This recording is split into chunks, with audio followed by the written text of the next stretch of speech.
Hey everybody, today Paranormal Analytical is at Polly's Chapel.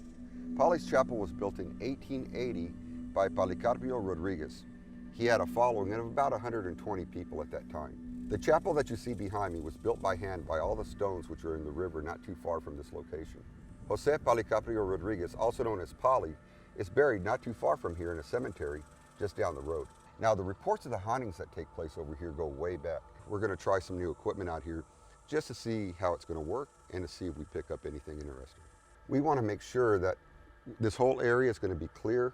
We're not going to have any snakes or any type of predators in the area. Let's have a look around here.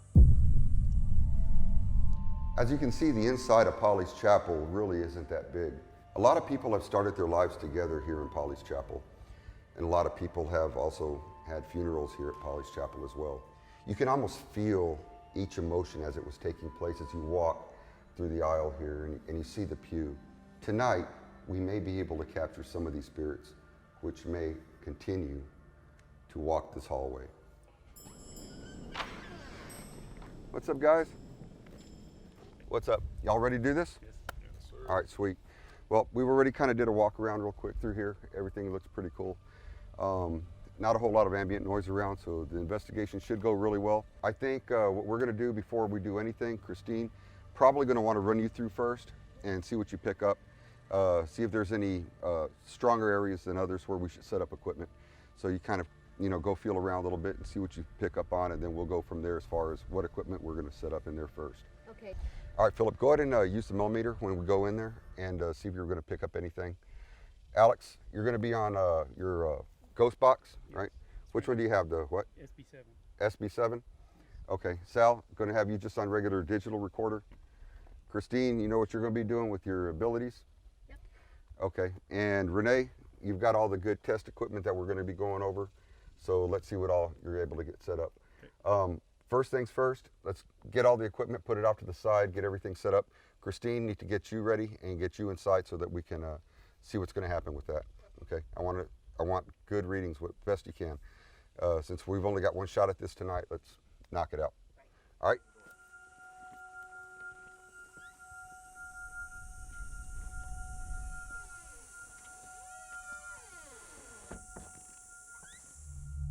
So right now we're inside, we're getting ready to have Christine do a walkthrough. The rest of the team, they're set up outside and they're getting their equipment ready, making sure everything's charged up, batteries are good. Do you want the lights on or off? On. On? Yes, okay. please. We'll go to leave them on and I'll go to step outside, come back, let me know when you're done, and then we'll go over whatever it is that you picked up and where. That way we can get the equipment set up. Sounds okay? good? All right, just a little bit. Thank you. As we walk down the center aisle, right before Eddie had given his intro, right before Eddie had left, sitting over here at this side, 1, 2, 3, fourth bench, toward the window was a man. He had been sitting there, and when I had walked past that window originally, I could hear someone clicking on the window, which caused me to turn to look. He looks to be in somewhere between his 40s, early 50s. He's got that deep sunburn look, rugged, the old cowboy kind of look to him. And he just he seemed very comfortable, just kind of still hanging out here in the church. For some weird reason, I keep getting called to the pulpit. Polly is actually standing right here. Policarpio was a really well-known minister at the time, and since he also made this church by hand, physically made it, this church has so many good memories for him.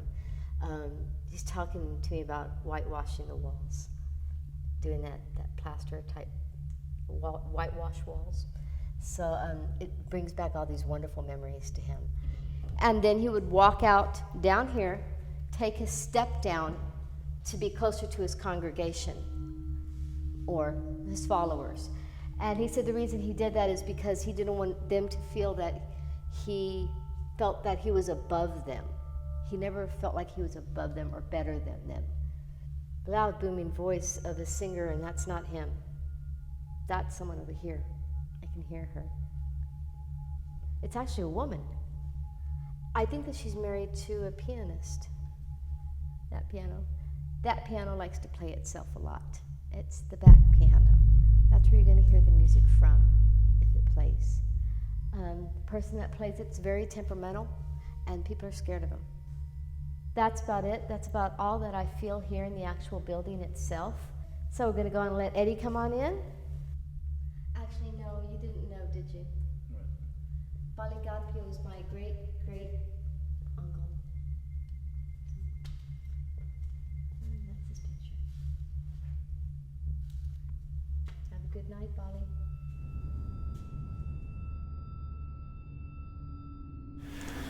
So what we have here is we have a shotgun mic on a recorder, which I'm gonna leave on all the time. And we got here is I got a bat detector. So what this does, it listens to the higher frequencies, and I have it set at 40 kilohertz running right now. So anything at 40 kilohertz, it'll pick up, because that mic will not pick it up, and it's going straight to a tape recorder. What I'm trying to do right now is do a lot of the audio, because we're also gonna have a tape recorder in the back, and we're gonna start asking questions and see if we can pick anything up. Hey Renee, I'm here. Yes. Hey, what do you want me to do? Okay, since you're new at this, what I want you to do is place anywhere, just sit anywhere you want. What I'm gonna do is I'm gonna sit back here with my headphones on, with my shotgun mic pointing right at you. I'm gonna listen. And I want you to ask questions. Either we'll pick it up with the EVP with the recorder, or I might be able to pick something up with my shotgun mic. Okay. Is there anybody here?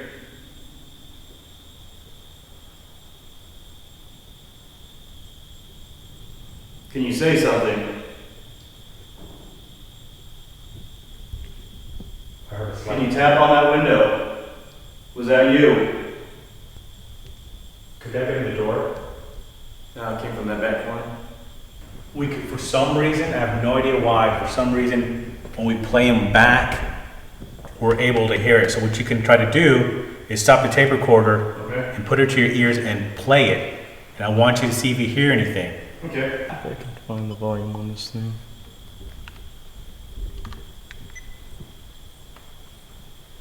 This is Sal. Today is Tuesday, July 12th at 9:37 p.m. Okay. Let me know when you're ready. All right. Is there anybody here with us? Can you say something? What was that? Can you tap on that window? Was that you? Let's listen to that same part again. Okay. I think we missed something. Can you say something?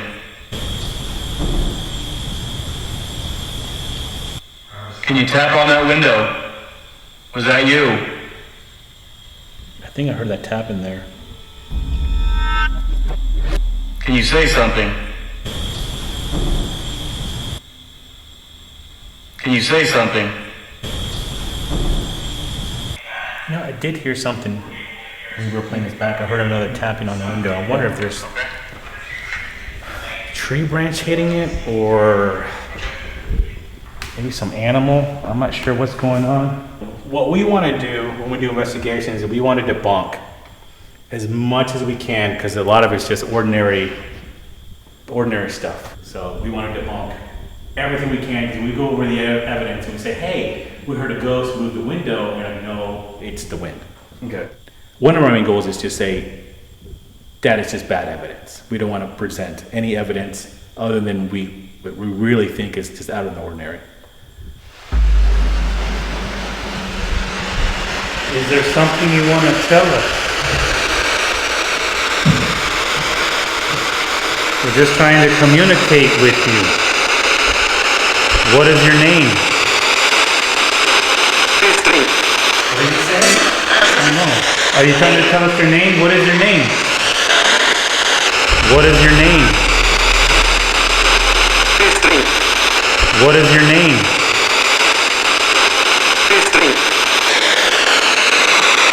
Polly. Are you here with us, Polly?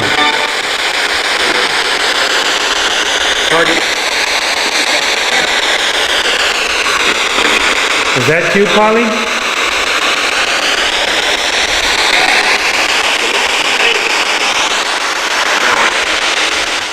Hey, do you have the digital voice recorder that Sal handed you? Yeah. Let me see it. The K2 was going off just right now. To the camera. No, that's my phone.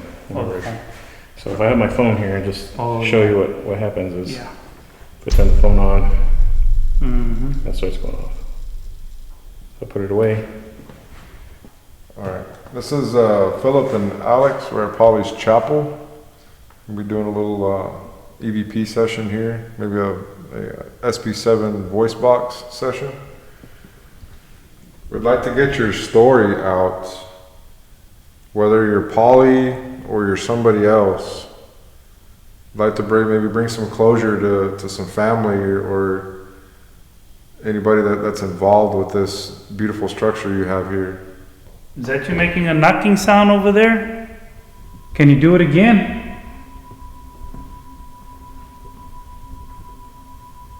We heard a knocking sound. Is that you?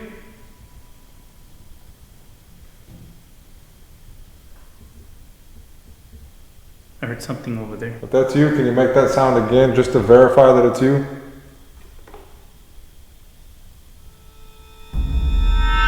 We heard a knocking sound. Is that you?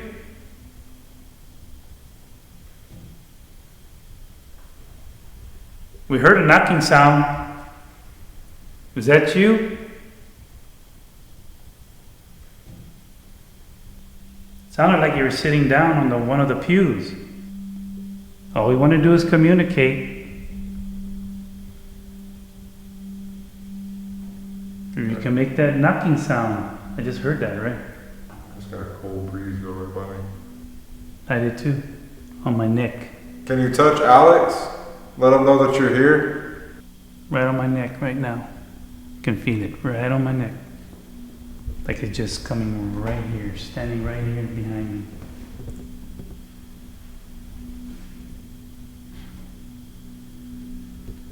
Temperature's dropping big time on this thing. I It was at a 92. I could feel it right on my You neck. still It feel was cold. Yeah, it was cold. Is it still there? Yep, here goes the No. temperature. It went down. It was cool. Like, Yep, there it goes.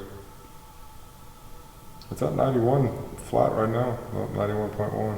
You're making it go up. Can you come a little closer? you were right behind me. Please don't be afraid of us. We're not here to hurt you. That's going back up. Okay, I'm over here with Travis and Priscilla. They showed up over here while we're doing the investigation at Polly's Chapel.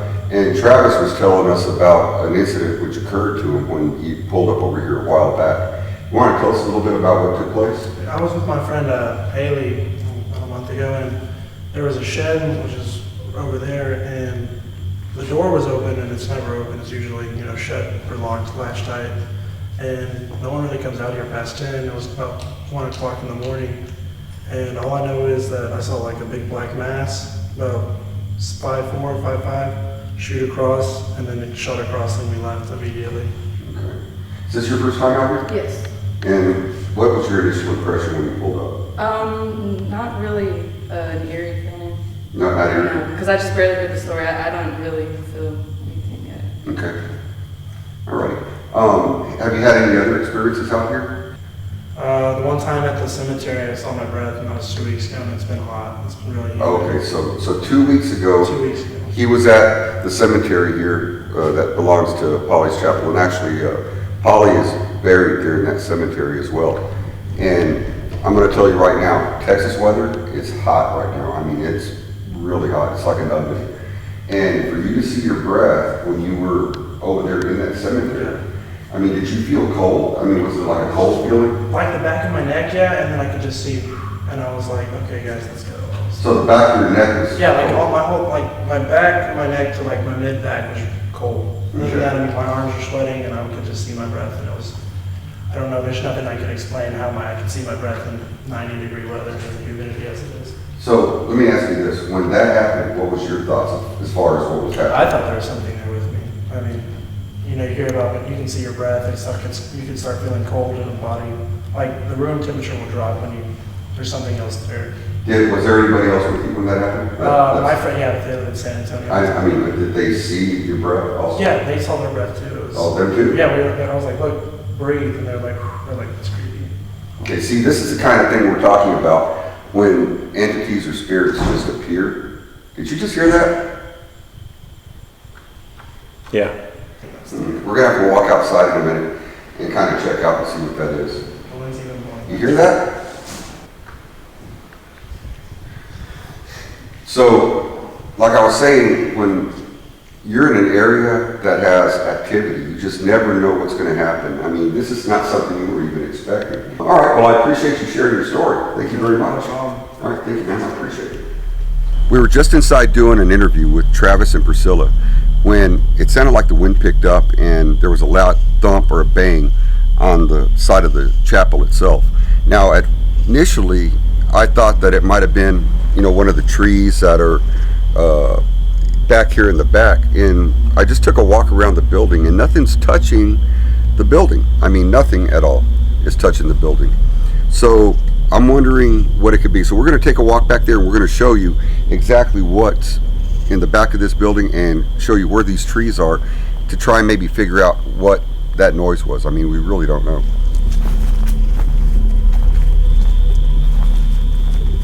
Now, as you can see, we really don't have anything touching the building over here at all. I mean, there's nothing that could have made the noises. We went and pushed on the windows. Everything's tight. Nothing's shaking. And on this side of the building itself, there's nothing touching up here either. So, as far as the noise, I don't know what it could be. I mean, it's unexplained at this time. Is it paranormal? Hard to say at this point. The investigation continues and we'll see what happens. I'm going to try ringing the bell. They said that if you ring the bell 3 times, strange things happen. So we're going to try ringing the bell 3 times. And honestly, we're probably going to scare the rest of the team real well outside.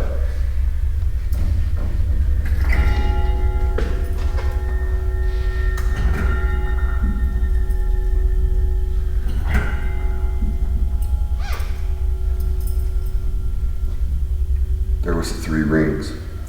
So now let's see what happens.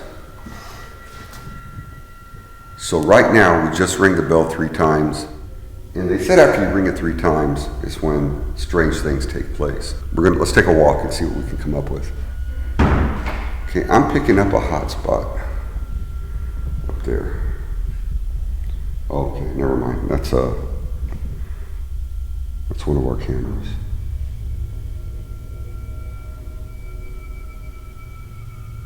I'm getting a cold spot right here. And it shouldn't be. So everything turned kind of purple. Let me switch from night shot to color. Maybe people can see the difference in temperature. Right there, it's showing it's really cool or really cold. But if I move over, everywhere else around is showing hot. What is that?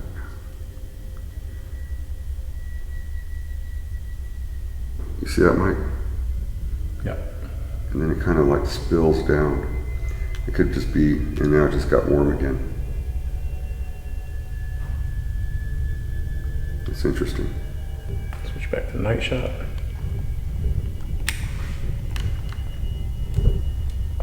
Who's here with us? Can you tell us your name? Why are you here at Polly's Chapel?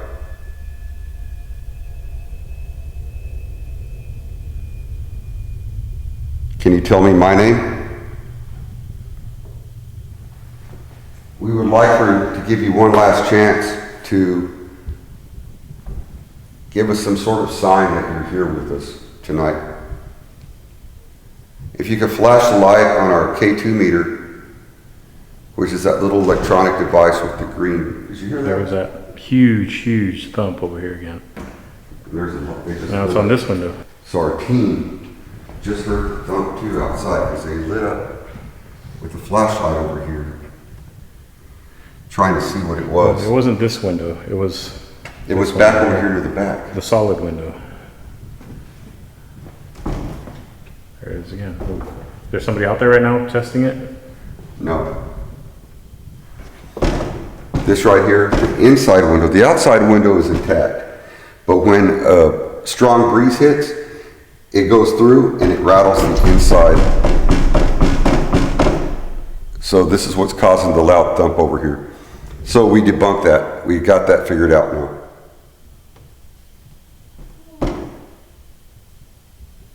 What was that? We heard a sound just a few, not even a minute ago, which sounded like kind of like a moan or a scream of some sort. I couldn't tell where that was coming from.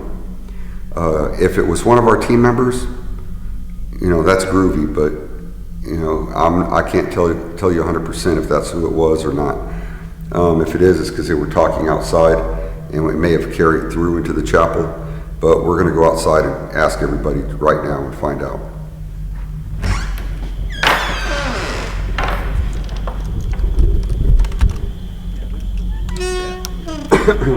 Did somebody yell like a woo or a scream or something like that a minute ago? Yeah, she yawned. Oh, it was Brandy. But here's the thing. No, here's the thing. As we're standing out here because our interviewees came back because they went to the cemetery and he just saw his breath again. So as we're talking to him, I'm facing this way and I saw two real quick white shadows take across this way. And then as we're coming up on it, Renee has seen it. It's the strangest thing. There's just white light. It's like one white figure chasing another. Really? Yeah. I mean, did it have a shape to it, or was it just It was oblong. Oblong, just an oblong shape? Yeah, like going by. And we tried to debunk it thinking it was maybe y'all's light inside, but y'all had no light going on at any point during those 2 times. Right, now let me tell you something else. We did find out what was causing that loud thump in the back. Okay. The outside frame and all that area over there is all intact. It's good, right? But the inside portion of that window was loose. So every time there's a pressure difference from any wind on the outside, it causes it to shake and it'll bang. So we figured that part out. But you didn't see anything else other than that? No. I saw to the right of that shed, it kind of looked like a dull white flash, but went poof and turned off. But it stayed on for a little bit over a second, just went on and it's off. Because we've been sitting here staring at this thing. We thought it was you guys at first, but like he said, there was no light coming from in there. All right, we're here at the cemetery that's close to Polly's chapel. As a matter of fact, Polly himself is buried right there where you see that gravestone. So we're going to go over there and have a look at that. This is also the area that couple told us earlier that he was standing here and he was getting like cold chills and he was able to see his breath. This must be the whole Rodriguez family right here. So this is all Polly's family that's buried right here. All right, so we had some really amazing things happen tonight. First thing, was some of the weird sounds and some of the sights that were seen over at Polly's chapel. But the weirdest thing was out here at the cemetery. Okay, so we had these lights that showed up over here.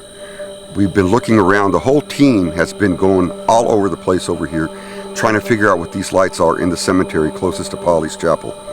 So far, nothing. This has been extremely crazy because they were bright. I mean, seriously, they were as bright as this flashlight. And I don't know if you can tell how bright that is, but it was incredibly bright. There was 2 that I saw. They were actually being like up and down, both of them moving up and down. And the guys saw a 3rd one. So there was actually 3 lights total. I only saw 2, but we checked this entire area, nothing. I'm telling you right now, whatever it was that was out here was not natural. The lights that were out here are totally unexplainable. There's no way it could have been anything else. And I'll tell you something, I don't get scared, nothing scares me.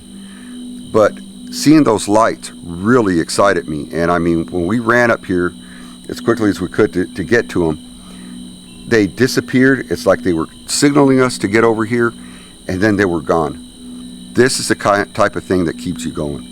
But I want to thank everybody for watching. We have a lot of evidence to go over. And remember, this was Webisode number 4. Webisode 5 is going to even be better. Thanks for watching.